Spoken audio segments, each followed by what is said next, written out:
The blood on Frances Turner's hands had dried to a rusty brown by the time she reached the outskirts of Silverdale. Her 4-year-old son, Charlie, slept against her chest, his small body rocking with each weary step of their exhausted mare.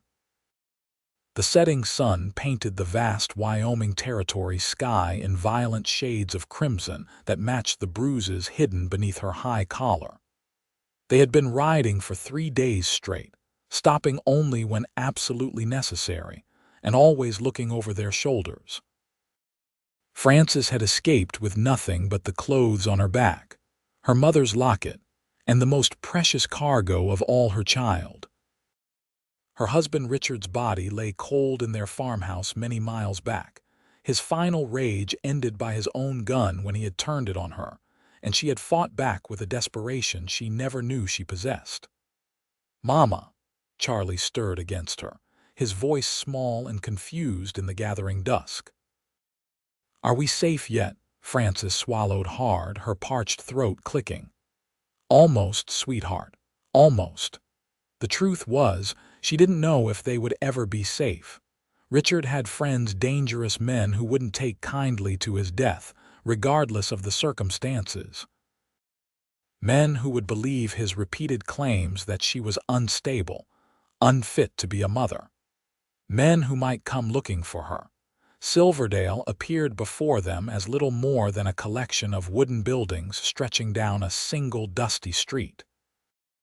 In the fading light, Frances could make out a general store, a saloon, what looked to be a small hotel, and various other establishments that constituted a frontier town in 1877.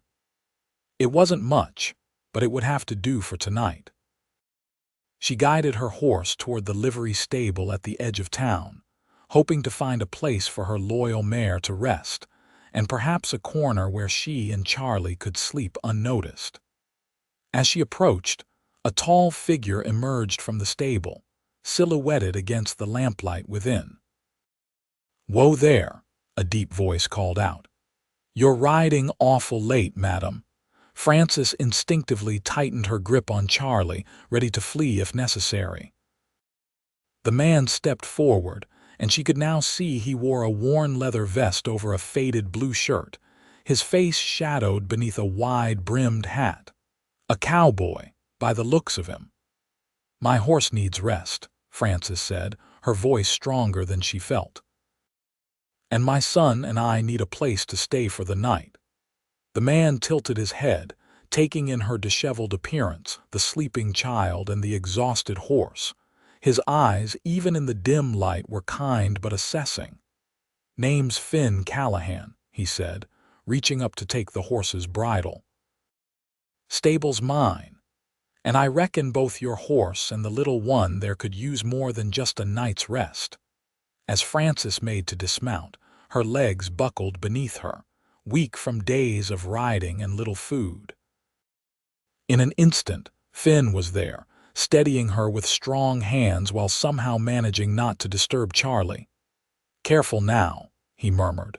His proximity made her flinch involuntarily, and he immediately took a step back, giving her space. "Looks like you've been through hell, madam." "You have no idea," Frances whispered, barely audible. Finn nodded as if he understood perfectly well. "Let me put up your horse. Then we'll get you both somewhere safe."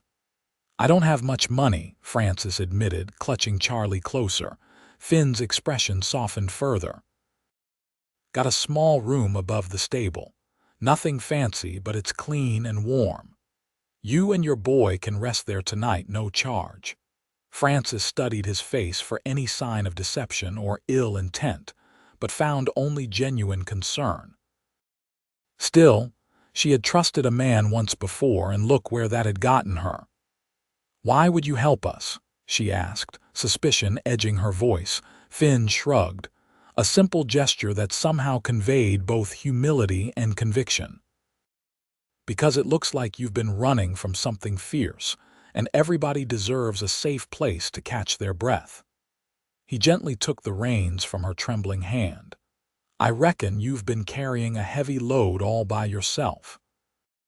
Sometimes life gets a bit easier when you've got two more arms to hold you. The simple kindness in those words nearly broke her. Frances bit her lip hard to keep from crying, not wanting to wake Charlie or show weakness in front of this stranger. "One night," she agreed finally. "Thank you." As Finn led them into the stable, Frances couldn't help but notice how he moved with quiet confidence, his gestures economical and sure. He wasn't a large man, but there was strength in his lean frame. The kind of strength that didn't need to announce itself with violence or intimidation. The room above the stable was indeed small but surprisingly comfortable. A narrow bed with clean linens took up one wall. A small table with a basin and pitcher stood beneath a tiny window, and a rocking chair sat in the corner beside a small stove that radiated welcome heat. "It's not much," Finn said apologetically, "but it's private. No one will bother you here." Frances gently laid Charlie on the bed, brushing his dark curls from his forehead. He stirred but didn't wake, his small features peaceful in sleep. "I'll bring up some food," Finn offered. "You both look like you could use a meal." "Thank you, Mr. Callahan," Frances said formally, still wary despite his kindness. "Just Finn, please." He paused at the door. "And you are," she hesitated. Should she give her real name? "Frances," she answered finally. "Frances Turner." "And this is Charlie." Finn nodded, his eyes lingering on her face. "Rest easy, Frances Turner. You're safe here." After he left, Frances sank into the rocking chair, her body suddenly acknowledging every ache and pain of their desperate journey. She fought against the tears threatening to spill over.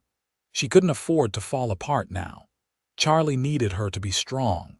The door opened again sooner than she expected, and Finn returned with a tray holding a pot of stew, fresh bread, and a small pitcher of milk.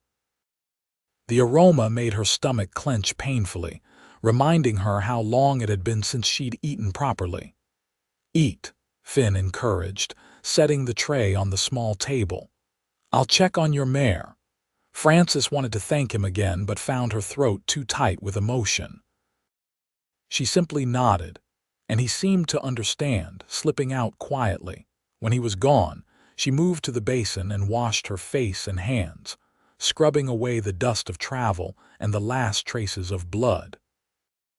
She stared at her reflection in the small mirror hanging above a thin face with dark shadows beneath blue eyes, her blonde hair escaping from its once neat bun. She barely recognized herself. She ate quickly, saving half for Charlie when he woke, then curled up beside her son on the narrow bed. Despite her fear and uncertainty, the rhythmic sound of his breathing and the warmth of the room soon lulled her into the first real sleep she'd had in days. Frances woke with a start, her heart pounding as she reached instinctively for Charlie. He was still beside her, sleeping peacefully. Soft morning light filtered through the small window, and for a moment she was disoriented. Then it all came rushing back: Richard's rage, the struggle, the gunshot. Their desperate flight across the territory, the kind, stable owner who had given them shelter. A soft knock at the door made her sit up quickly. "Yes," she called, voice raspy with sleep. "It's Finn. Got some breakfast if you're hungry." Frances smoothed her hair and straightened her rumpled dress before opening the door. Finn stood there with another tray, this one bearing coffee, eggs, and flapjacks. The smell made her mouth water. "Good morning," he said, his smile warm but respectful. "Thought you might be hungry. Thank you." Frances took the tray, noticing for the first time in daylight that his eyes were a deep green, crinkling at the corners when he smiled. His sandy hair was in need of a trim, falling just above his collar, and a day's worth of stubble shadowed his jaw. "If you'd like," Finn offered, "there's a pump out back where you can fetch water for washing up. And I've got some mending to do on a harness, so I'll be down in the stable if you need anything." Frances nodded, once again struck by his thoughtfulness. He was giving her space, not hovering or asking questions she wasn't ready to answer. Charlie stirred and sat up, rubbing his eyes. "Mama," he called, his voice small and uncertain. "I'm right here, sweetheart," Francis assured him, setting the tray down and going to him. "Are you hungry? This nice man brought us breakfast." Charlie looked at Finn with wide, solemn eyes. He'd always been a cautious child, even more so in recent months as tensions in their household had escalated. "Hello there, young man," Finn said, crouching down to Charlie's eye level but keeping his distance. "You must be Charlie. Your mama told me your name. Mine's Finn." Charlie regarded him silently for a moment, then whispered, "Do you have horses?" Finn's face broke into a genuine smile. "I sure do. 7 of them, plus your mama's mare. Would you like to see them after breakfast?" Charlie looked to Francis for permission, the first spark of excitement she'd seen in him for weeks lighting his eyes. "We'll see," Francis said, not committing. She still wasn't sure how long they should stay or if it was safe to linger. Finn seemed to sense her hesitation. "No rush. I'll be downstairs whenever you're ready." He tipped his hat slightly and left them to their breakfast. Charlie attacked the flapjacks with enthusiasm, and Francis found her own appetite returning as she ate. The food was simple but delicious, clearly home-cooked rather than from a restaurant. "I like him," Charlie declared between bites. "He doesn't yell." The simple observation pierced Francis's heart. "No, he doesn't," she agreed softly. After breakfast, Francis used the water from the pump to wash both herself and Charlie as best she could. She rebraided her hair and straightened their clothes, trying to restore some sense of normalcy and dignity. "Can we see the horses now?" Charlie asked, bouncing slightly with suppressed energy. Francis hesitated. They should probably move on soon. Staying in one place too long was dangerous. But Charlie had endured so much, and the sparkle in his eyes at the prospect of seeing the horses was something she couldn't bring herself to extinguish. "Just for a little while," she agreed. They found Finn in the stable as promised, repairing a leather harness with practiced ease. He looked up at their approach and set aside his work. "There's my young visitor," he said warmly to Charlie. "Would you like to meet the horses?" Charlie nodded eagerly, though he still clung to Francis's skirts. Finn led them through the stable, introducing each horse by name. There was Penny, a chestnut mare with a white blaze; Thunderbolt, a powerful black gelding; Marigold, a dappled gray; Scout, a pinto with one blue eye; Whiskey, a sorrel with a flaxen mane; Duchess, an elegant bay; and Peanut, a small dun pony. "Peanut's my newest boarder," Finn explained, as the pony stretched his neck over the stall door to investigate Charlie. "He belongs to the doctor's daughter, but he stays here because they don't have space at their house in town." Charlie cautiously reached out to touch Peanut's soft muzzle, breaking into a delighted giggle when the pony snuffled against his palm. "He likes you," Finn observed, producing a small apple from his pocket. "Would you like to give him a treat?" Under Finn's guidance, Charlie offered the apple to Peanut, shrieking with joy when the pony's lips tickled his palm as he took it. "Your mare is doing fine," Finn told Francis while Charlie continued to bond with the pony. "She was pretty worn out, but she's strong." "Another day's rest and she'll be good as new," Francis nodded, unsure how to respond. Another day's rest meant another day in Silverdale, another day for whoever might be following to catch up. "Francis," Finn said quietly, his voice serious but gentle. "I don't mean to pry, but if you're in some kind of trouble, I might be able to help." She stiffened. "What makes you think I'm in trouble?" "Well," he said carefully, "most folks don't ride into town at sunset looking like they've ridden straight through hell with a child in tow unless something's chasing them."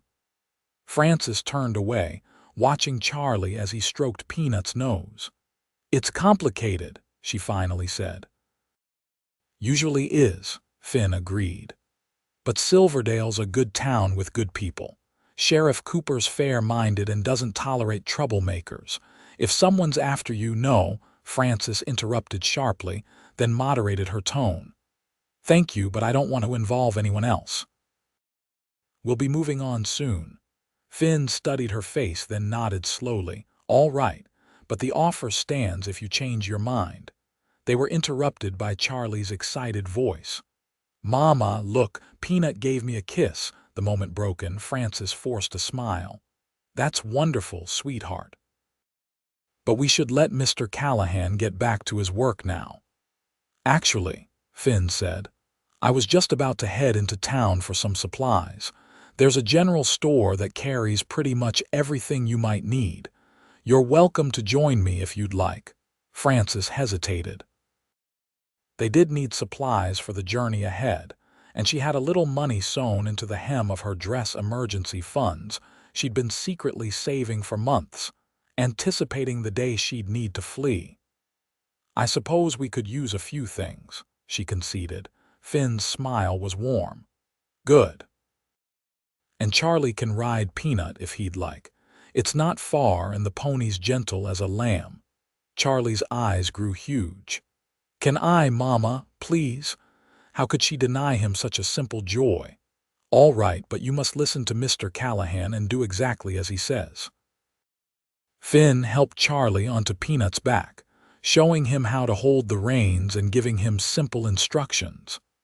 The little boy sat tall and proud, his face alight with excitement.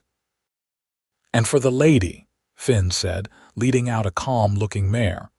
Penny here is a perfect gentleman's mount, despite being a lady herself. Frances hadn't ridden properly in years. Richard had sold her horse shortly after they married, claiming they couldn't afford to feed an animal that served no practical purpose on their farm.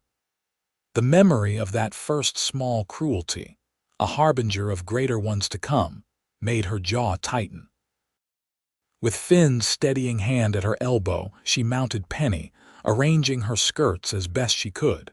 Charlie was already circling the yard on Peanut under Finn's watchful eye. You ride well, Finn observed, mounting his own horse, the black gelding Thunderbolt. I used to, Frances admitted. Before I was married. Something in her tone must have revealed more than she intended, because Finn's expression grew thoughtful, but he didn't press. The ride into town was pleasant, with Charlie chattering happily about Peanut and pointing out every bird and rabbit they passed. Frances found herself relaxing despite her caution, enjoying the warm spring sunshine and her son's delight. Silverdale in daylight proved to be a tidy little town, larger than it had appeared in the dusk of the previous evening. The main street was lined with businesses: the general store, a bank, a small hotel, the sheriff's office, a barber shop, and, of course, the inevitable saloon. People nodded greetings to Finn as they passed, eyeing Frances and Charlie with curious but not unfriendly glances. New friends of yours, Callahan, called a tall man sweeping the boardwalk in front of the barber shop. Just passing through, Finn replied easily. Mrs. Turner and her son Charlie. Frances tensed at the use of her name, but reminded herself that no one here would recognize it. They dismounted in front of Pearson's general store, and Finn helped Charlie down from Peanut, the little boy reluctant to end his ride. We'll get to ride back to the stable, Finn promised him. And maybe tomorrow, if your mama says it's all right, I can teach you a bit more about horses. Inside the store, Frances was overwhelmed by the variety of goods available. It had been months since she'd been to a proper town, Richard having increasingly isolated her on their remote farm. Get whatever you need, Finn said quietly, and don't worry about the cost. I have money, Frances said stiffly, pride rising despite her circumstances. Finn held up his hands in a placating gesture. I didn't mean to offend, just letting you know there's no need to skimp if you need something. Frances softened slightly. Thank you, but I prefer to pay my own way. She selected only the essentials, a few basic food items that would travel well, a small pot for cooking over a campfire, a new canteen, and a small knife she could keep hidden in her boot. She hesitated over a warm shawl, knowing the nights could still be cold, but put it back when she saw the price. Charlie, meanwhile, was entranced by a display of wooden toys, particularly a small carved horse that looked remarkably like Peanut. He didn't ask for it, just looked with longing, then moved away when Frances called him. It broke her heart that at only 4, he already knew not to ask for things. While Frances was examining a packet of needles and thread for mending, Finn quietly purchased the wooden horse and slipped it into his pocket. At the counter, the shopkeeper, a plump woman with kind eyes, totaled Frances's purchases. "New in town, dear?" she asked conversationally. "Just passing through," Frances replied with the same phrase Finn had used. "Shame," the woman said, wrapping the items in brown paper. "We could use more young families. I'm Ida Pearson, by the way. My husband Herbert and I run the store." "Frances Turner," she responded automatically, then immediately regretted giving her real name again. "And this handsome young man must be your son," Ida continued, smiling at Charlie, who was hiding shyly behind Frances's skirts. "Yes, this is Charlie." "Well, Charlie," Ida said, reaching beneath the counter, "I happen to have a peppermint stick here that needs a good home. Would you like it?" Charlie looked up at Frances for permission, and at her nod, tentatively accepted the candy with a whispered thank you. "You're very welcome, young man." Ida turned back to Frances. "If you need anything else during your stay, you just let me know. And if you're looking for work, the hotel down the street needs a laundress, last I heard." Frances hadn't considered staying long enough to take a job, but the information filed itself away in her mind nonetheless. "Thank you, Mrs. Pearson." Outside the store, Finn was waiting with the horses. "Got everything you need?" he asked. Frances nodded, securing her parcels to Penny's saddle. "Yes, thank you. We should head back now." As they mounted up, a man on horseback came thundering down the main street, pulling his lathered horse to a stop in front of the sheriff's office. He dismounted in a hurry and rushed inside, his urgent manner drawing the attention of everyone on the street. "Wonder what that's about," Finn murmured, frowning slightly. They didn't have to wonder long. Within minutes, the man emerged with Sheriff Cooper, both looking grim. The sheriff raised his voice to address the gathering crowd.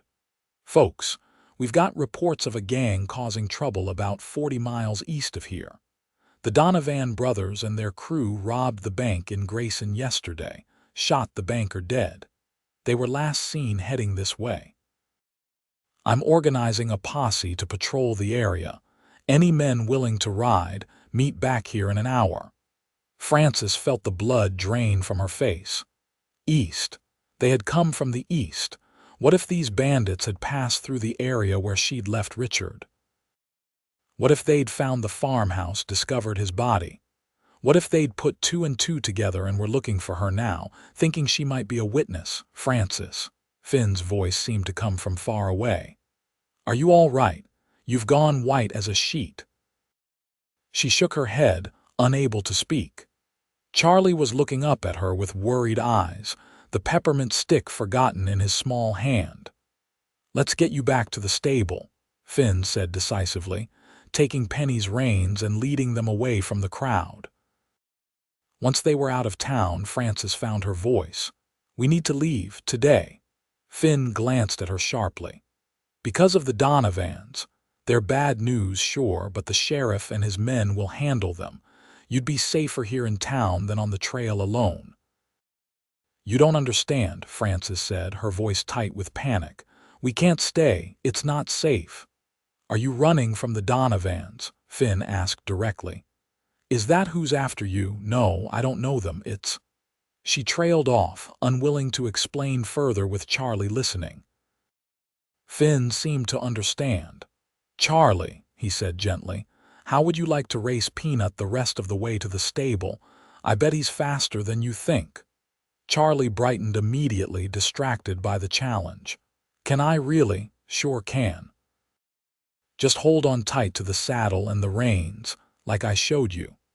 The path is straight and I'll be right behind you."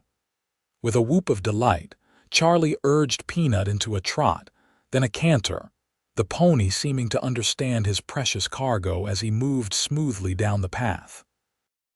Once Charlie was far enough ahead, Finn turned to Francis. "Now, tell me what's really going on." The concern in his eyes nearly undid her. How long had it been since someone had looked at her with genuine care rather than ownership or suspicion? "My husband is dead," she said flatly. "I killed him."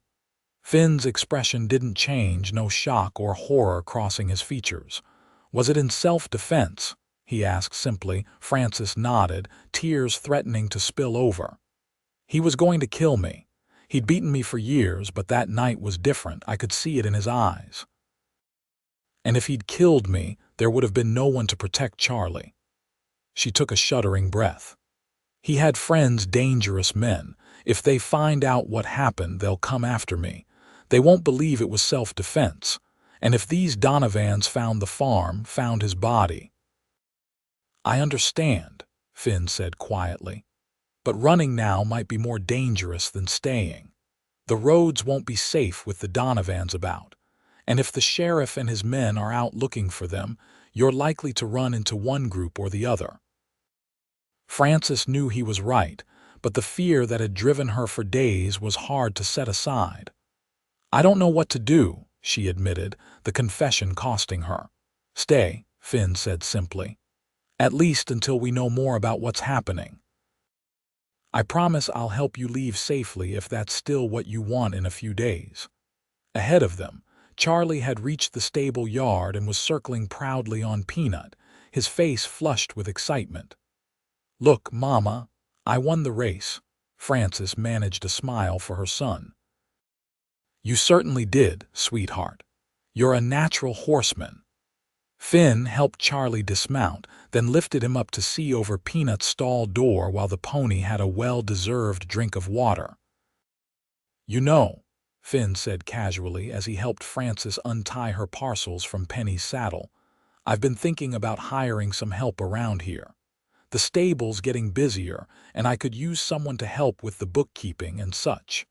The room upstairs goes with the job." Francis stared at him. "Are you offering me employment? You don't even know me." "I know enough," Finn replied. "I know you're a good mother who's trying to protect her son. I know you're brave and resourceful, and I know you could use a safe place to stay for a while." He shrugged. "The job's real. I've been meaning to hire someone for months, just haven't found the right person." Francis was speechless. The offer was exactly what she needed: a legitimate reason to stay in town, a roof over their heads, and a way to earn money for their eventual departure. "I can pay you fair wages," Finn continued. "And Charlie would be welcome to help with the horses if he'd like. Most of my customers are good people who mind their own business. No one would have to know anything about your past. Why are you doing this?" Francis asked, genuinely puzzled by his generosity. Finn's expression grew distant for a moment.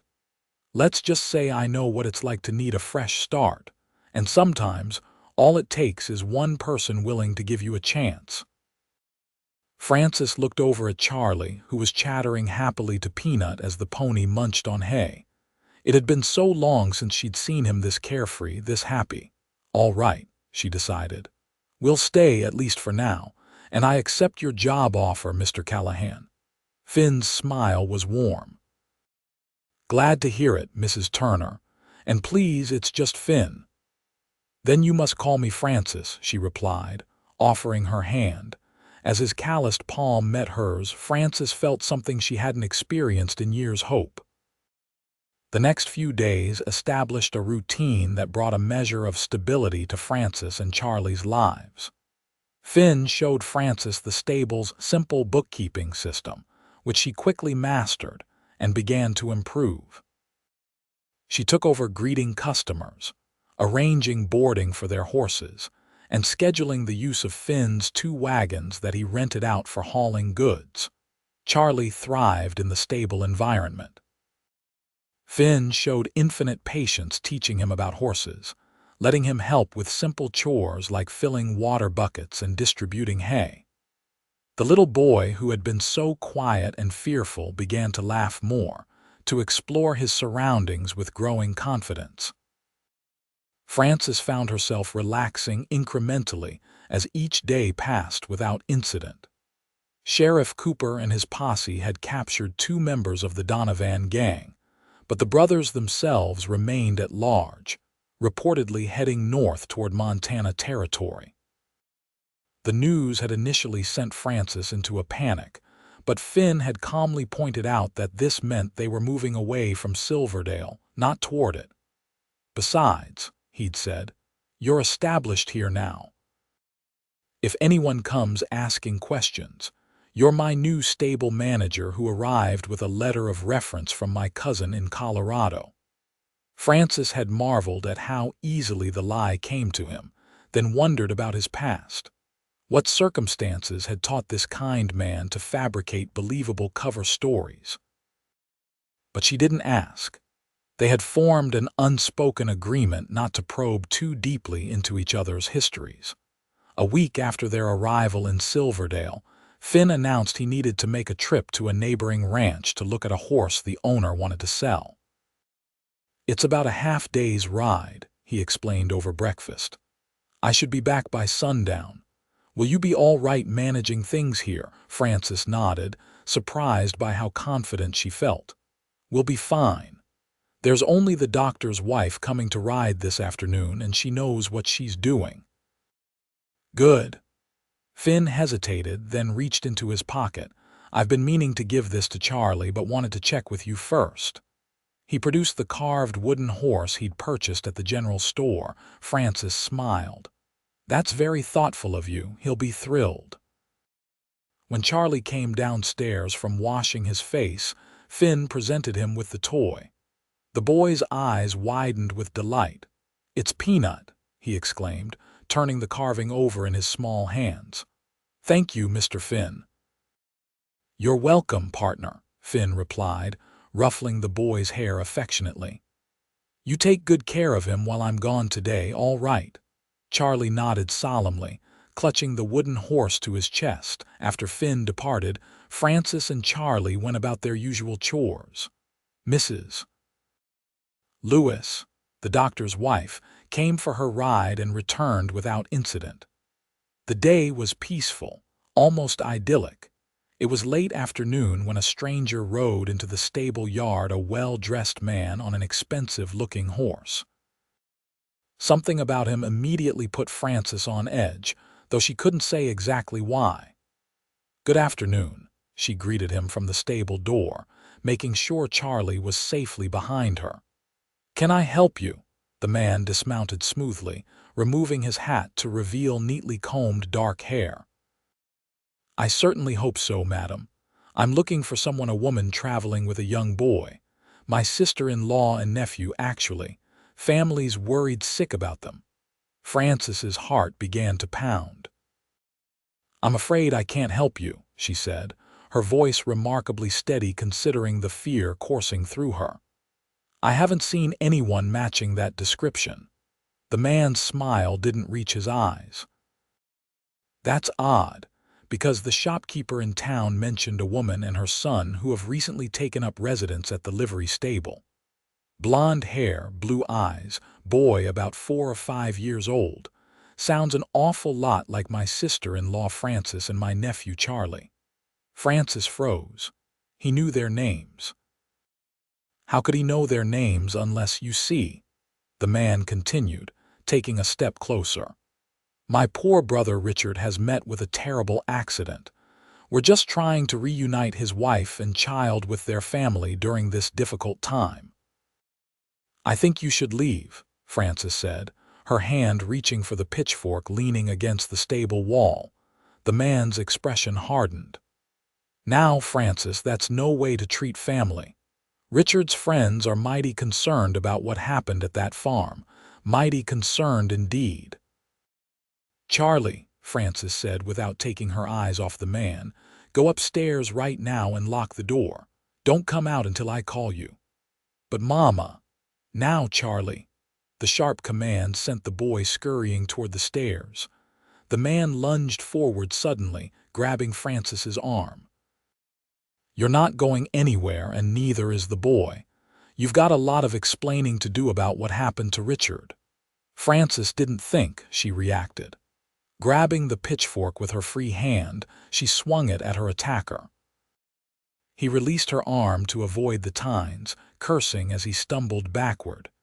You always were a wild one, he snarled. Richard told us how you'd threatened him, how you were unstable. Looks like he was right. Richard was a liar and a monster, Frances spat, keeping the pitchfork between them. He would have killed me that night if I hadn't fought back. The man drew a pistol from inside his coat. Put that down, Frances. We're going to have a nice, civilized conversation about what really happened to my brother.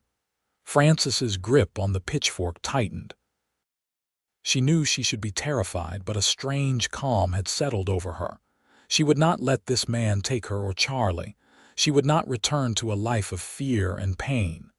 Your brother died the way he lived, she said coldly, violently and without honor. The man's face contorted with rage. You'll hang for what you did, Frances. After I take you back and tell everyone how I found you, I believe the lady asked you to leave. Frances had never been so relieved to hear a voice in her life. Finn stood in the stable doorway, his own pistol trained steadily on the intruder. This doesn't concern you, mister, the man said, not lowering his gun. This is a family matter. When you threaten people under my roof, it becomes my concern, Finn replied, his voice deceptively calm. Now, I suggest you put that gun away and remove yourself from my property. The man's eyes darted between Finn and Frances, calculating his odds. You don't know what she did, he said finally. She murdered my brother. I know exactly what she did, Finn countered. She defended herself and her child from a violent man, and now she's under my protection. So I'll say it one more time, leave. For a tense moment, Frances thought the man might shoot anyway. Then, slowly, he lowered his pistol and returned it to his coat. This isn't over, he said to Frances. You can't hide forever. She doesn't need to hide, Finn said. Sheriff Cooper takes a dim view of men who threaten women and children. I'd hate to have to tell him about your visit today. The veiled threat worked. The man's confidence wavered visibly. You're making a mistake, he said, but he was already backing toward his horse. The only mistake was letting you set foot on my property, Finn replied. Don't come back. They watched in silence as the man mounted his horse and rode away, casting one last venomous glance over his shoulder. When he was out of sight, Frances's knees finally gave way and she sank to the ground, the pitchfork clattering beside her. Finn was at her side in an instant, his gun holstered and his hands gentle on her shoulders. Are you hurt? Did he harm you? Frances shook her head, unable to speak past the lump in her throat. Charlie, she managed finally. He's upstairs. I'll get him, Finn promised, helping her to her feet and guiding her to a hay bale. Wait here. He returned moments later with Charlie, who flung himself into Frances's arms, his small body trembling. The bad man is gone, sweetheart, she assured him, holding him tight. Everything's all right now. But it wasn't all right, and they all knew it. The confrontation had shattered the fragile sense of security they'd begun to build. We have to leave, Frances said to Finn once Charlie had calmed. He'll come back, maybe with others. Finn nodded gravely. I think you're right, but not tonight and not alone. He crouched down to meet her eyes. I have a friend with a ranch about 3 days' ride from here, over the territorial line. He'd give you work, no questions asked. Why are you still helping us? Frances asked, the question that had been in her heart from the beginning finally finding voice. "You could have walked away when that man showed up. You could have let him take us." Finn's expression softened. "Is that what you think? That I'd abandon you to a man like that?" He shook his head. "Francis, in the short time I've known you, I've seen your courage, your determination to protect your son, your willingness to work hard for a fresh start. Those are qualities worth protecting." His sincerity touched something deep within her, a place she'd thought long dead after years with Richard. "Thank you," she whispered. "We'll leave at first light," Finn decided. "Pack only what you absolutely need. I'll make arrangements for the stable while I'm gone." That night, after Charlie had finally fallen asleep, Francis sat in the rocking chair by the stove, unable to rest.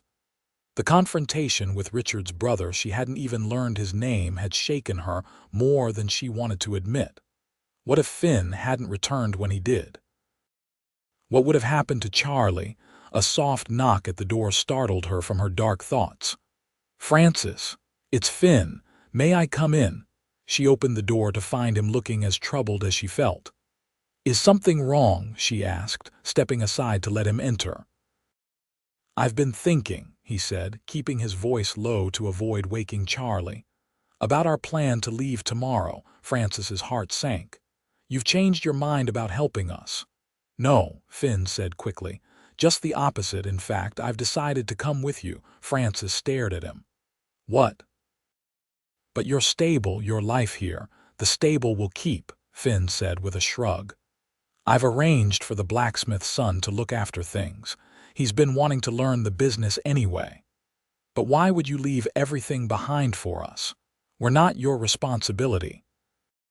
Finn ran a hand through his hair, a gesture she'd come to recognize as a sign he was gathering his thoughts. "When I was 16, he began slowly, "my father was killed in a dispute over water rights. The men who did it were powerful in the territory. They threatened my mother and sister, said they'd burn our farm to the ground if we spoke up about what really happened."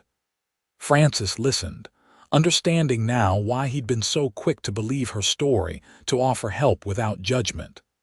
"A stranger passing through took pity on us," Finn continued.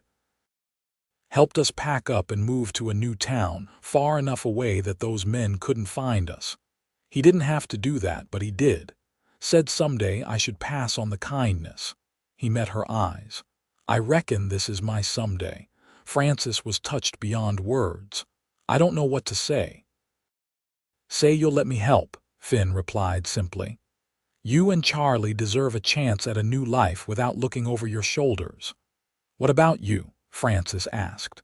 "What do you get out of this arrangement?" A slow smile spread across Finn's face. "Well, I get the satisfaction of doing the right thing, and the pleasure of your company, which I've come to value more than you might realize." The implication of his words hung in the air between them. Francis felt a flutter in her chest that had nothing to do with fear and everything to do with the way Finn was looking at her, like she was someone worth caring about, worth protecting. She began, then faltered, unsure how to respond to the unspoken sentiment. Finn saved her from having to find the words. "It's late," he said gently. "We should both get some rest before tomorrow's journey. I'll see you at dawn." After he left, Francis returned to the rocking chair, her mind whirling with new possibilities. For the first time since she'd fled her farm with Charlie, she allowed herself to imagine a future that held more than just survival, a future that might include happiness, and perhaps even love. Dawn broke clear and cool, the sky painted in delicate shades of pink and gold as Finn loaded the last of their supplies onto the packhorse. Francis had been surprised by how efficiently he'd prepared for their departure, having already packed provisions, extra clothing, and even a few books for the journey. "My friend's ranch is about 80 miles northwest," Finn explained as he helped Charlie mount Peanut. "We'll take it slow, camp along the way. The route I've chosen avoids the main roads, so we're less likely to encounter trouble." Frances nodded, grateful for his foresight. She mounted Penny, adjusting her skirts around the side saddle Finn had provided. "What about your friend? Will he truly be willing to take in 3 strangers?" "Frank Winters is a good man," Finn assured her. "I saved his son from drowning 3 years back when the boy fell through ice on a winter hunting trip. Frank's told me a dozen times since that if I ever needed anything, I just had to ask." He smiled ruefully. "Never thought I'd take him up on it quite like this, but I know he'll honor his word." They set out as the sun cleared the horizon, riding northwest at a steady pace.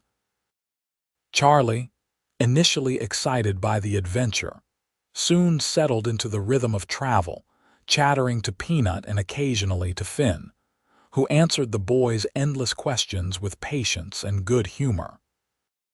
Frances found herself watching their interactions with a mixture of gratitude and something more complex, an emotion she wasn't quite ready to name. Finn was so naturally kind to Charlie, treating the boy with respect rather than dismissal. It was a stark contrast to Richard, who had barely acknowledged his son except to criticize or intimidate him.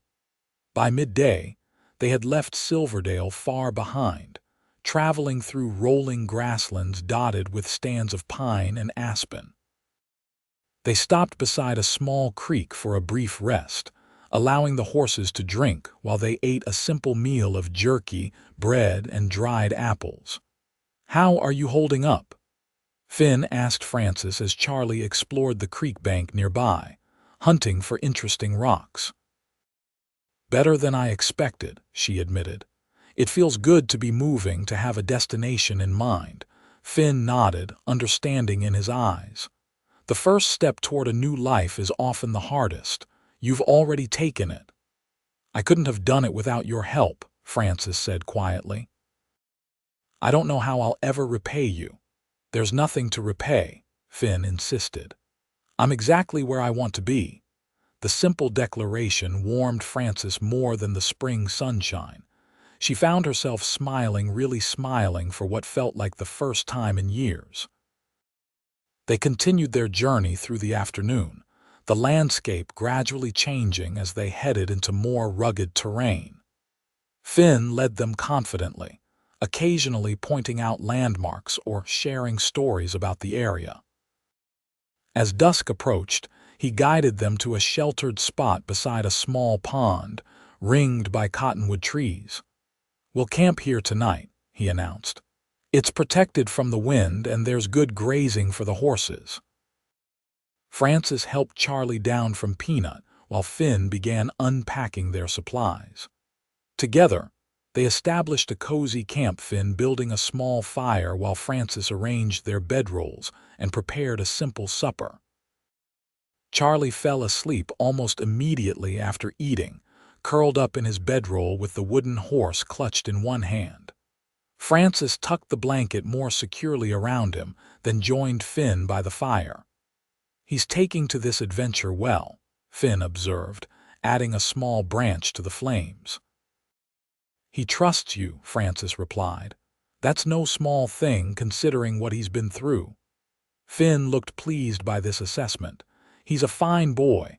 You've done well by him, especially under difficult circumstances." "I tried," Frances said, her voice catching slightly. "But there were times I feared I was failing him completely. When Richard would fly into a rage, I couldn't always protect Charlie from seeing it, hearing it." She stared into the fire. "I should have left sooner." "You left when you could," Finn said firmly, "and that took tremendous courage. Don't doubt yourself now." Frances was silent for a long moment, gathering her thoughts. "May I ask you something personal?" she finally ventured. "Of course. You mentioned your father was killed when you were 16. What happened after you and your family relocated? How did you end up in Silverdale?" Finn leaned back, gazing up at the stars now appearing in the darkening sky. "We settled in a small town in Nebraska. My mother eventually remarried a decent man who treated us well. My sister grew up, fell in love with a schoolteacher, and moved to California. A faint smile touched his lips. I was restless, wanted to see more of the world, worked on cattle drives, tried my hand at mining, even rode with the Pony Express for a spell before the telegraph put them out of business. And the stable in Silverdale, Francis prompted. Won it in a poker game, if you can believe it, Finn admitted with a rueful laugh. Previous owner was desperate to head to California for the gold rush. I was just passing through, but something about the town felt right. Decided to stay, build something. Do you regret leaving it behind? Francis asked, watching his face in the firelight. Finn turned to meet her gaze directly. Not for a moment, he said with quiet conviction. Some things are more important than businesses or buildings. The intensity in his green eyes made Francis's breath catch. For 3 years, she had trained herself not to notice men, not to think of them as anything but potential threats. But Finn Callahan was systematically dismantling all her defenses, showing her that not all men were like Richard. We should get some rest, she said, breaking the moment before her emotions could overwhelm her. Tomorrow will be another long day. Finn nodded, respecting her need for space. Good night, Francis. Good night, Finn. Despite her exhaustion, sleep eluded Francis for hours. She lay awake, listening to the gentle sounds of the night, the soft hooting of an owl, the rustle of wind through the cottonwoods, the occasional snort from one of the horses. And closer, the steady breathing of Charlie beside her and Finn a few feet away. Her thoughts kept returning to the man who had upended his entire life to help them. What was she to make of his generosity, his kindness? Was it truly possible that he cared for them, for her, after such a short acquaintance? Or was she simply desperate to believe that goodness could exist in a world that had shown her so much cruelty? Francis finally drifted off with these questions still circling in her mind, finding no answers but feeling, nonetheless, a fragile hope taking root in her heart. The next 2 days of travel passed without incident. They kept to Finn's planned route, avoiding main trails and settlements. The weather remained fair, and Charlie's spirits stayed high, especially when Finn began teaching him simple tracking skills and the names of various plants and animals they encountered. Francis found herself relaxing more with each mile that separated them from Silverdale and the man who had threatened them. She began to notice the beauty around them, the vast blue sky, the wildflowers dotting the prairie, the distant mountains with their snow-capped peaks. It had been so long since she'd allowed herself to simply appreciate the world rather than fear it. On the evening of the 3rd day, Finn announced they were close to their destination. We should reach Frank's ranch by midday tomorrow, he said as they made camp beside a rushing stream. His land starts about 5 miles ahead. What will you tell him about us? Francis asked, the old anxiety resurfacing. Only what he needs to know, Finn assured her. That you're friends who need a fresh start. Frank isn't the type to pry. Francis nodded, grateful once again for Finn's understanding. They ate their supper in companionable silence, Charlie having already fallen asleep after the long day's ride. I've been thinking, Finn said suddenly, setting aside his empty plate, about what happens when we reach the ranch. Francis tensed slightly. What do you mean? Frank will have work for you as promised, a place for you and Charlie to stay. You'll be safe there. He paused, seeming to choose his next words carefully. But I want you to know that if you'd prefer, I'd be honored to stay with you. To help you build that new life. Francis stared at him, her heart beating faster. You would do that? Give up everything to start over with us? I told you before, Finn said, his voice low and intense. Some things are more important than businesses or buildings. In the short time I've known you, Francis, I've come to care for you and Charlie more than I thought possible. I don't expect you to feel the same way. I know you've been through hell and need time to heal. But I wanted you to know that you have a choice. You don't have to face the future alone." Tears welled in Frances's eyes, overwhelming emotion rendering her momentarily speechless. When was the last time someone had offered her a choice, had treated her as an equal whose decisions mattered? "Finn, She began, then faltered. How could she explain the tumult of feelings inside her? Gratitude, fear, hope, and yes, something that might be the beginning of love. He seemed to understand her struggle.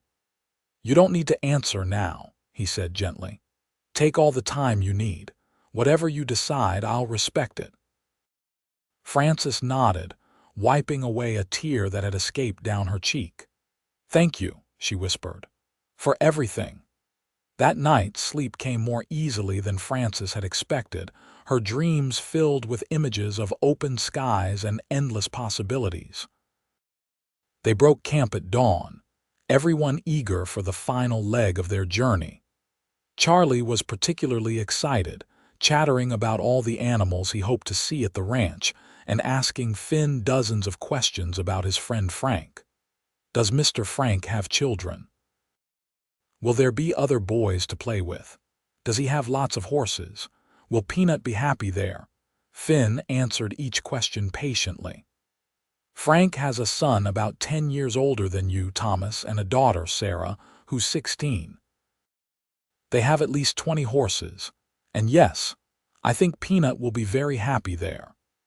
As they rode, the landscape gradually changed from open prairie to more varied terrain, with stands of pine and aspen interspersed with meadows. By mid-morning they could see evidence of human habitation, fenced pastures, the occasional distant figure on horseback. "We're on Winter's land now," Finn explained. "The main house and outbuildings are just over that rise." As they crested the hill, Frances caught her breath at the view below. A substantial 2-story house of weathered wood stood in a clearing, surrounded by a barn, bunkhouse, corrals, and various outbuildings. Smoke rose from the chimney, and in the nearest corral, a man was working with a young horse on a long lead. "That's Frank," Finn said, raising his arm in greeting. The man looked up, shaded his eyes against the sun, then waved back enthusiastically. He said something to a younger man nearby, then strode toward the path leading up the hill to meet them. Frank Winters proved to be a barrel-chested man in his early 50s, with a weathered face, salt and pepper hair, and a booming voice that matched his substantial frame. "Finn Callahan, as I live and breathe," he called as they approached. "What brings you to my neck of the woods?" And with company, no less. Finn dismounted, stepping forward to shake Frank's hand. "Frank, good to see you. Hope we're not imposing, showing up unannounced like this." "Nonsense. Any friend of yours is welcome here." Frank turned his attention to Frances and Charlie, his expression warm and curious. "This is Frances Turner and her son Charlie," Finn said. "Frances, Charlie, this is Frank Winters, the best rancher in the territory and a dear friend. Pleased to meet you, Mrs. Turner," Frank said, tipping his hat. "And you too, young man." Charlie, suddenly shy, pressed closer to Frances. "Hello," he managed in a small voice. "We've had a long journey," Finn explained. "I was hoping you might have room for my friends to rest for a while." Understanding dawned in Frank's eyes. He didn't ask questions, just nodded and said, "Of course. My home is your home for as long as you need it." Relief washed over Frances. Frank's easy acceptance, the lack of suspicion or judgment in his manner, confirmed everything Finn had said about the man. "Thank you, Mr. Winters," she said. "Your hospitality is most appreciated." "Call me Frank, please," he insisted. "Any friend of Finn's is family as far as I'm concerned. Now let's get you all settled. You must be tired after your journey." He led them down to the ranch house, calling for his wife, Martha, who emerged from the kitchen wiping her hands on her apron. She was a plump, pleasant-faced woman with kind eyes that immediately put Frances at ease. "Look who's come to visit, Martha," Frank announced. Finn Callahan and his friends, Mrs. Turner and young Charlie. Martha's face lit up. "Finn, what a wonderful surprise." She enveloped him in a warm hug, then turned to Frances with a welcoming smile. "Mrs. Turner, you and your boy must be exhausted. Come inside. I've just made fresh lemonade, and there's stew simmering for lunch." The interior of the ranch house was spacious and comfortable, with well-worn furniture, colorful rugs, and walls adorned with family portraits and landscapes. It felt lived in and loved, so different from the stark, tense atmosphere of the farmhouse Frances had shared with Richard. While Martha bustled about getting them refreshments, Frank took Finn aside for a private conversation. Frances couldn't hear what was said, but she saw Finn's serious expression and Frank's nod of understanding. When they rejoined the group, Frank's manner was unchanged, still welcoming, still unquestioning. "Mrs. Turner," he said, "Finn tells me you're looking for a fresh start. As it happens, we're in need of help around here. Martha could use an extra pair of hands with the household, and I understand you're good with figures." "Yes," Frances confirmed. "I kept the books for my husband's farm and more recently for Finn's stable." "Excellent," Frank said. "I've never had the head for paperwork. Been looking for someone to help organize the ranch accounts for ages." It was happening just as Finn had promised: a place to stay, useful work, no questions asked. Frances felt a wave of gratitude so intense it nearly brought tears to her eyes. "That's very generous of you," she managed. "Charlie and I would be happy to earn our keep." "Nonsense," Martha interjected, setting a glass of lemonade before Frances. "Having another woman around will be payment enough. I've been outnumbered by men on this ranch for too long." Charlie, who had been quietly observing from Frances's side, suddenly asked, "Are there really 20 horses here?" The adults laughed, breaking the slight tension in the room. "More than that," Frank told him. "Would you like to see them after lunch?" Charlie nodded eagerly, his shyness forgotten in the face of such an exciting prospect. The rest of the day passed in a blur of introductions and settling in. Frances and Charlie were given a comfortable room on the second floor with a window overlooking the mountains. Frank's children, Thomas, a serious young man of 14, and Sarah, a pretty, vivacious girl of 16, welcomed them warmly. Sarah immediately taking Charlie under her wing and offering to show him the new litter of kittens in the barn. By evening, Frances felt as though they'd been at the ranch for weeks rather than hours. The Winters family had a gift for making people feel at home, asking no questions but providing everything needed. Over a hearty supper, conversation flowed easily, with Frank telling stories of ranch life and Martha gently drawing Frances out about her interests and skills. Through it all, Finn was a steady presence, occasionally catching Frances's eye with a reassuring smile but never pressuring her or drawing attention to their relationship. He was giving her space, she realized, allowing her to find her own footing in this new environment. After supper, while the others gathered in the sitting room, Frances slipped outside onto the porch, needing a moment alone to process the whirlwind of the day. The sun was setting behind the mountains, painting the sky in spectacular shades of orange and purple. She didn't hear Finn approach until he spoke softly from behind her. "Beautiful, isn't it?" Frances turned, offering a small smile. "Yes, everything here is beautiful. Are you all right?" he asked, concern in his voice. "It's been a lot to take in." "I'm fine," she assured him. "Better than fine, actually. The Winters are wonderful people. I can see why you value their friendship." Finn leaned against the porch railing beside her, his shoulder almost but not quite touching hers. "They are." Frank's the kind of man who judges people by their actions, not their past or their circumstances. He didn't ask any questions about why we came here, Francis marveled. He doesn't need to, Finn replied. He trusts my judgment, and he'll trust you too once he gets to know you. They stood in companionable silence for a moment, watching as the first stars appeared in the darkening sky. Finn, Francis said finally, gathering her courage, what you said last night about staying here with us. I meant it, he said quietly. Every word. Francis turned to face him fully. I don't know what the future holds, she admitted. I'm still learning how to trust again, how to believe that happiness is possible. But I do know that when I imagine that future now, I see you in it. The hope that bloomed in Finn's eyes made her heart swell. That's enough for me, he said. We can figure out the rest together day by day. Slowly, giving her every opportunity to pull away, he reached for her hand.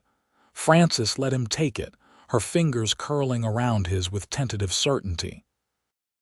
It was a small gesture, but it felt momentous, the first step toward something new, something precious and full of possibility. Behind them, the door opened, and Charlie's voice called out, Mama, Mr. Finn. Come see the pictures Thomas is showing me of the cattle roundup. Francis smiled, squeezing Finn's hand once before letting go. We'll be right there, sweetheart. As they turned to go back inside, Finn whispered, Remember what I told you that first night, about having 2 more arms to hold you? Francis nodded, warmth spreading through her at the memory. I meant that too, he said simply. For as long as you and Charlie want me around. In that moment, standing on the porch of a house that already felt more like home than anywhere she'd lived in years, Frances Turner allowed herself to believe in second chances. The path ahead might not be easy, but she wouldn't be walking it alone. She had her son, these kind people who had welcomed them without reservation, and this remarkable man who had risked everything to help them. For the first time in far too long, the future looked bright with promise. The seasons changed at the Winters Ranch, spring melting into a glorious summer, then gradually giving way to the crisp, golden days of autumn. With each passing month, Frances felt the invisible weight she'd carried for so long growing lighter, the constant fear that had been her companion finally beginning to recede. Charlie thrived in the ranch environment, growing taller and stronger, his natural curiosity and gentle spirit flourishing under the care and attention of the entire household. He followed Thomas around like a devoted shadow, learning about horses and cattle, fishing in the creek that ran through the property, and generally soaking up every aspect of ranch life with boundless enthusiasm. Frances found her own place within the Winters family. She proved invaluable in organizing the ranch accounts, implementing a system that gave Frank a much clearer picture of his operations' finances. She helped Martha with household duties, learning to make preserves from the summer's bounty and to bake the sourdough bread that was Frank's favorite. In the evenings, she often sat with Sarah, teaching the girl finer needlework techniques or listening to her dreams of someday becoming a school teacher. And then there was Finn. True to his word, he had stayed, initially helping Frank with various projects around the ranch while giving Frances the time and space she needed. He never pushed, never presumed, but was always there with a ready smile, a helping hand, or a kind word for Charlie. Gradually, almost imperceptibly, their relationship deepened. It began with small moments, shared glances across the dinner table, conversations on the porch after Charlie was asleep, rides together to check the property's boundaries. Frances found herself looking forward to these times, savoring Finn's company and the easy way he made her laugh. The first time he took her hand as they walked back from the creek where Charlie had been fishing was a milestone, her fingers tentatively entwining with his. The first time he kissed her, a gentle, questioning touch of his lips to hers beneath the harvest moon, was a revelation, awakening feelings she'd thought long dead. By the time the first snow dusted the mountains, Frances knew with certainty that what she felt for Finn Callahan was love, not the desperate, clinging emotion she'd once mistaken for love with Richard, but something steady and nurturing, built on mutual respect and genuine care. It was Martha who finally broached the subject one afternoon as they prepared vegetables for the evening meal. "That man is head over heels for you, you know," she said matter-of-factly, slicing carrots with practiced efficiency. Frances felt a blush warm her cheeks. "Finn has been very kind to us." Martha snorted softly. "Kind, she says. The man looks at you like you hung the moon and stars, Frances, and unless I'm much mistaken, you feel the same way about him." "I do," Frances admitted, the simple truth feeling both terrifying and freeing to acknowledge aloud. "But it's complicated." "Because of your past?" Martha asked gently. "Frank told me a little, not details, mind you, just enough to understand that you've been through something difficult." Frances nodded, focusing on peeling potatoes to avoid Martha's perceptive gaze. "Sometimes I worry that I'm damaged, that I can't be what Finn deserves." Martha set down her knife and turned to face Frances directly. "Now you listen to me, Frances Turner. Every single one of us carries scars from the past. Some are just more visible than others, but those scars don't make us damaged, they make us survivors." Frances looked up, moved by the conviction in Martha's voice. "I see the way you care for that boy of yours," Martha continued. "The way you've worked to build a new life here. There's nothing damaged about a woman with that kind of strength and love in her heart." Tears pricked at Frances's eyes.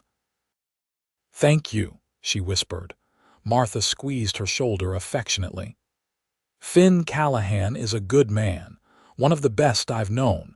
If you love him, and I believe you do, don't let fear of the past rob you both of happiness." The conversation stayed with Frances for days afterward, turning over in her mind as she went about her duties. Martha was right, she was allowing fear to hold her back, to keep a part of herself walled off even as her feelings for Finn deepened. December arrived with heavy snowfall, transforming the ranch into a winter wonderland that delighted Charlie to no end. The approach of Christmas brought a festive atmosphere to the household, with Martha and Sarah decorating the house with pine boughs and red ribbons, and everyone pitching in to prepare special treats for the holiday. One evening, about a week before Christmas, Finn asked Frances if she would join him for a walk despite the cold. Bundled in warm coats, scarves, and gloves, they strolled away from the house toward a small rise that offered a view of the snow-covered valley below. "It's beautiful," Frances breathed, taking in the moonlit landscape. "Yes, it is," Finn agreed, though when she turned to look at him, he was watching her rather than the view. There was something different about him tonight, a nervous energy she'd never seen in him before. He seemed to be gathering his courage for something. "Frances," he began, taking both her gloved hands in his, "these past months have been the happiest of my life. Being here with you and Charlie, watching you both heal and grow stronger, has been a privilege I never expected." Frances's heart began to beat faster. "It's been wonderful for us too, Finn. You've given us so much." He shook his head. "You have it backward. You and Charlie have given me something I didn't even know I was missing, a sense of family, of belonging." He took a deep breath. "I love you, Frances. I love Charlie too, as if he were my own son. And if you'll have me, I want to spend the rest of my life with both of you." Frances stared at him, joy and disbelief warring within her.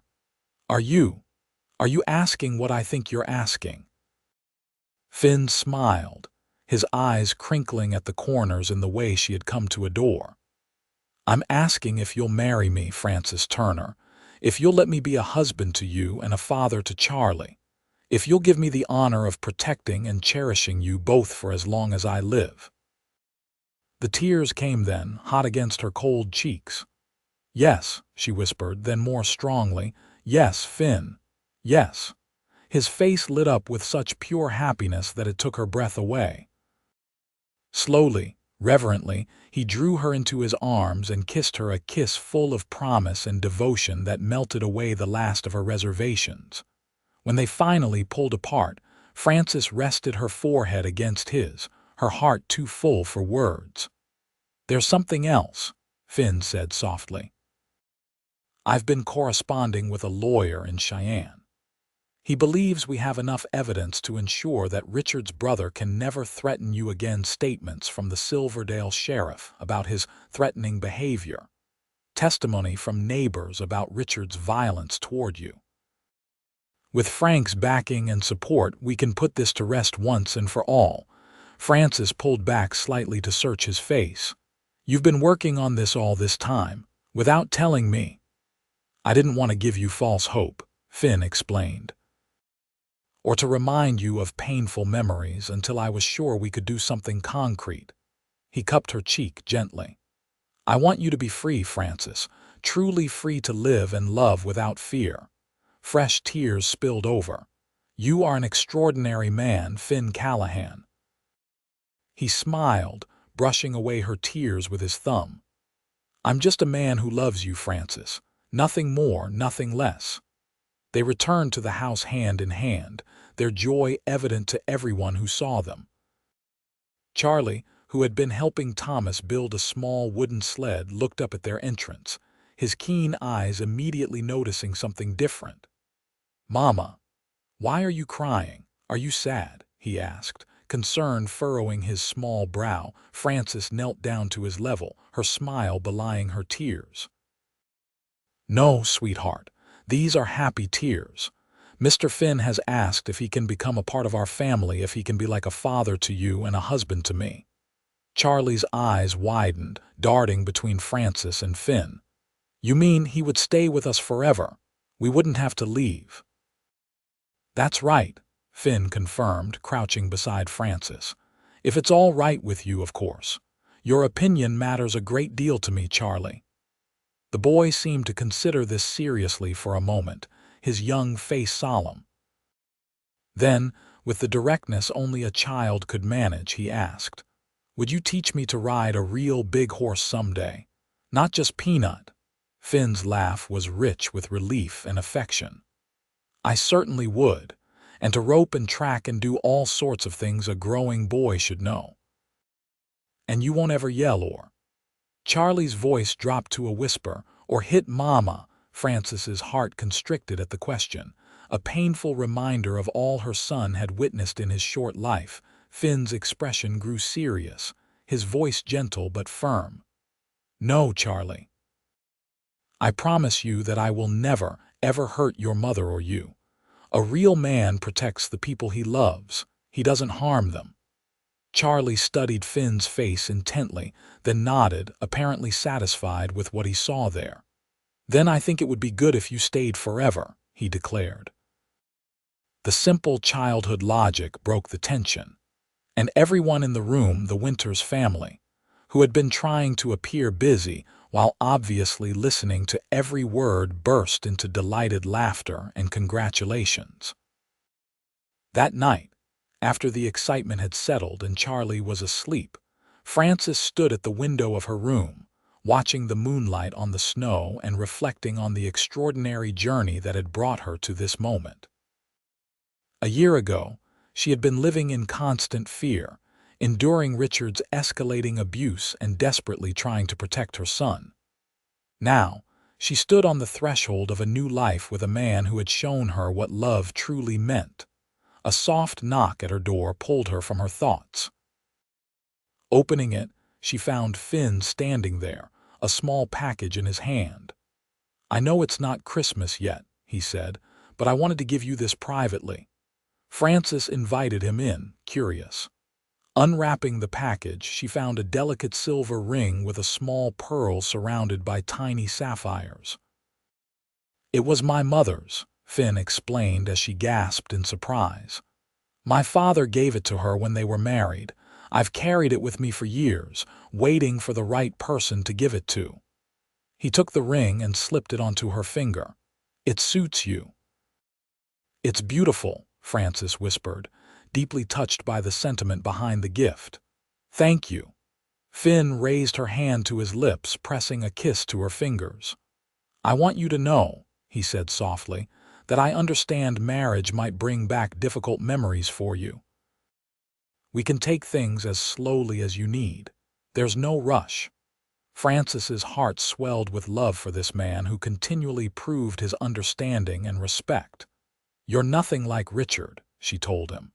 "You've shown me that in 1,000 ways. I'm not afraid to be your wife, Finn. I'm looking forward to it." The joy that lit his face was all the confirmation she needed that she was making the right choice. They were married on Christmas Eve in the Winters' living room, with Frank serving as officiant by virtue of being the local justice of the peace. The ceremony was simple but deeply meaningful, attended only by the Winters family and a few trusted ranch hands.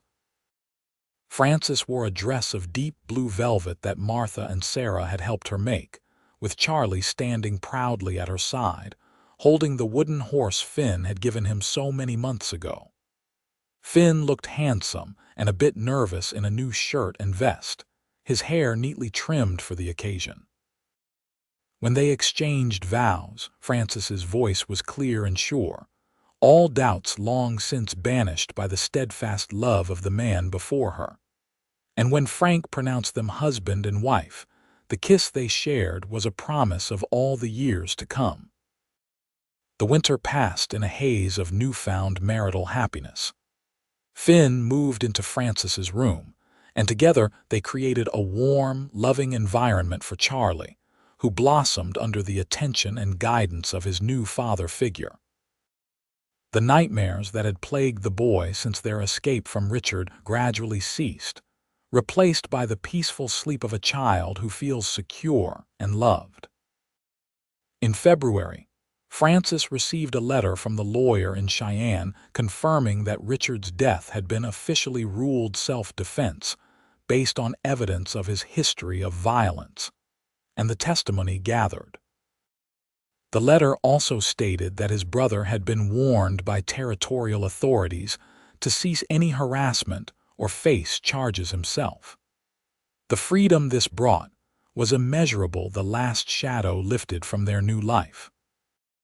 Spring arrived with its promise of renewal, the ranch coming alive with new growth and activity. Finn had taken on a permanent role managing the horses and training program for the ranch, his expertise proving invaluable to Frank's operation. Frances continued to oversee the accounts and help with household matters, finding satisfaction in contributing to the place that had become their sanctuary. It was on a warm May evening, with wildflowers dotting the meadows and the scent of pine filling the air, that Frances shared her news with Finn.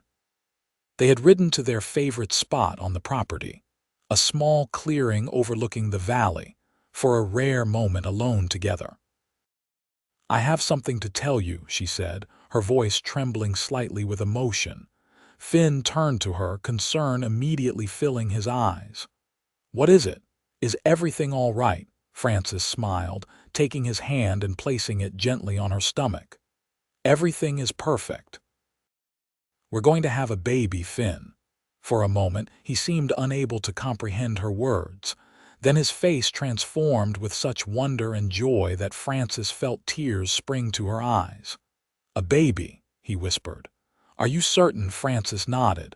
Martha confirmed it. "The baby should arrive in late autumn."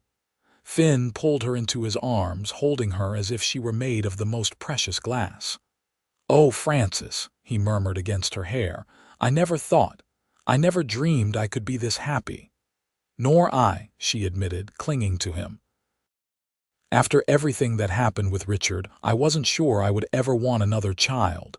But this our child feels right. It feels like the completion of our family." Finn drew back to look at her, his eyes shining with unshed tears. "I love you, Francis Callahan. You and Charlie are the greatest gifts of my life, and now this new little one." He shook his head, seemingly at a loss for words. "I love you too," Francis said simply, reaching up to touch his beloved face. "You gave us hope when we had none, strength when we were at our weakest. You said once that we now had 2 more arms to hold us, but you've given us so much more than that, Finn. You've given us a future." As the sun set behind the mountains, painting the sky in the same glorious colors Frances had witnessed on her first evening at the ranch, she felt a sense of completion, of having come full circle. The woman who had fled in the night with nothing but her child and her courage had found not just safety, but joy, not just shelter, but home. In Finn's arms, with Charlie waiting for them back at the ranch house, and a new life growing within her, Frances Turner Callahan finally knew with absolute certainty that she had escaped not just from danger, but to exactly where she was meant to be. On a crisp October afternoon, as the aspen trees turned to gold and the first dusting of snow touched the highest peaks, Frances gave birth to a healthy baby girl. They named her Hope, for what had carried them through the darkest times and led them to each other. Charlie, now 5.5, approached his role as big brother with solemn responsibility and undisguised delight. He would sit beside Frances as she nursed the baby, telling Hope in his earnest little voice about all the things he would teach her when she was bigger: how to ride Peanut, how to find the best fishing spots in the creek, how to identify animal tracks in the snow. Finn proved to be a natural father, as gentle and patient with the baby as he was with Charlie. Frances would often find him in the rocking chair by the window, Hope sleeping peacefully against his chest while he hummed softly, his expression one of pure contentment. "I never knew it was possible to love someone so completely from the very first moment," he confessed to Frances one evening as they watched their daughter sleep in the cradle he had crafted with his own hands. Frances smiled, leaning into his embrace. "I felt the same way when Charlie was born." "It's a special kind of magic, isn't it?" "It is," Finn agreed, pressing a kiss to her temple. "And so is this our family. Sometimes I still can't believe how fortunate I am that you and Charlie came into my life." "I think we're the fortunate ones," Frances countered. "You saved us in every way a person can be saved, Finn." He shook his head, his expression turning serious. "You saved yourselves, Frances. You had the courage to leave to protect Charlie, to start over. All I did was offer a helping hand along the way." The Winters had been overjoyed to welcome the newest member of the extended family, with Martha and Sarah doting on Hope as if she were their own. Frank had marked the occasion by gifting Finn and Frances a piece of land adjoining the main ranch, a beautiful parcel with views of the mountains and a perfect site for a home of their own. "It's time you had your own place," he'd insisted when they protested the generosity of the gift. "Close enough to still be part of the ranch operation, but with space for your growing family." Construction on their house had begun immediately, with everyone pitching in to help. By the time Hope was 3 months old, the sturdy 2-story structure was complete, furnished with a mixture of pieces Finn had crafted and items the Winters family insisted they take from the main house, to make it feel like home. The day they moved in, Frances carrying Hope, Finn helping Charlie with his small trunk of treasures, was marked by both excitement and a touch of wistfulness at leaving the sanctuary that had sheltered them through so many changes. "It's not goodbye," Martha reminded them, tears in her eyes despite her practical tone. "You're just down the road. We expect to see you all for Sunday dinners and any other time you feel like company." "We'll be there," Frances promised, embracing the woman who had become like a mother to her. Their new home quickly became the heart of their family life. Frances planted a garden in the spring, with Charlie proudly helping to tend the vegetables and flowers. Finn built a small stable for their horses Penny and Thunderbolt, who had come with them from Silverdale, and a gentle mare named Daisy that would be Charlie's first big horse when he was ready. As hope grew from infant to toddler, their happiness only deepened. She was a sunny child with Finn's green eyes and Frances's blonde curls, fearless and curious about everything around her. By her first birthday, she was taking her first wobbly steps, determined to keep up with her adored big brother. Charlie, now 6, and attending the small school that served the ranching families in the area, thrived under Finn's guidance and Frances's love. The shadows of his early years faded further with each passing season, though occasionally he would ask questions about the man who made Mama cry, as he referred to Richard. Frances answered these questions truthfully but simply, appropriate to his age, always emphasizing that they were safe now, that their life with Finn was their real home. Charlie seemed satisfied with these explanations, his memories of Richard mercifully fading as new, happier ones took their place. Life settled into a rhythm of work and family, of seasons changing and children growing. Finn's management of the horse program brought new prosperity to the Winters Ranch, with buyers coming from as far as Denver to purchase their well-trained stock. Frances continued to manage the accounts for both the main ranch and their own small operation, finding satisfaction in the order and precision of numbers. 3 years after Hope's birth, their family expanded once more with the arrival of twins, a boy they named Franklin after their benefactor, and a girl they called Martha, in honor of the woman who had welcomed them so warmly. The double blessing brought double joy, if also double the sleepless nights and busy days. "I never imagined having such a full house," Frances confessed to Finn one evening as they sat on their porch watching the sunset, the twins finally asleep after a busy day of exploration and mischief. "Too full?" Finn asked, a hint of concern in his voice. Frances laughed, leaning against his shoulder. "No, not too full, just wonderfully, perfectly full. Sometimes I think back to that night I rode into Silverdale, so afraid and alone except for Charlie. If someone had told me then that this would be my life in 5 years' time, I never would have believed them." "Life has a way of surprising us," Finn agreed, his arm warm around her shoulders. "I thought I was content with my stable and my solitary existence. I had no idea what I was missing." Inside the house, one of the twins began to cry, followed quickly by the other. Frances sighed, though her smile remained. "Duty calls." "I'll go," Finn offered, pressing a kiss to her forehead before rising. "You've been on your feet all day." As he disappeared into the house, Frances remained on the porch a moment longer, savoring the tranquility of the evening. In the distance, she could see the lights of the main ranch house, a reminder of the extended family that had embraced them so completely. Closer, the small stable Finn had built housed their horses, with room for more as the children grew old enough to ride.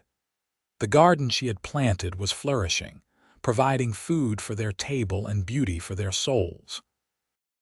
Everything around her represented the life they had built together, a life founded on love, respect, and the steadfast commitment Finn had expressed that very first night in Silverdale when he had told her, "Sometimes life gets a bit easier when you've got 2 more arms to hold you." He had been right, of course. But what neither of them had realized then was how much more they would come to hold not just each other and Charlie, but Hope and the twins, this land, this home, this future they were creating day by day. Frances Callahan, once a frightened woman fleeing with only her child, had found not just safety but abundance, not just escape but arrival. And as she rose to join her husband in tending to their children, she carried with her the profound gratitude of one who knows exactly how precious such ordinary happiness truly is.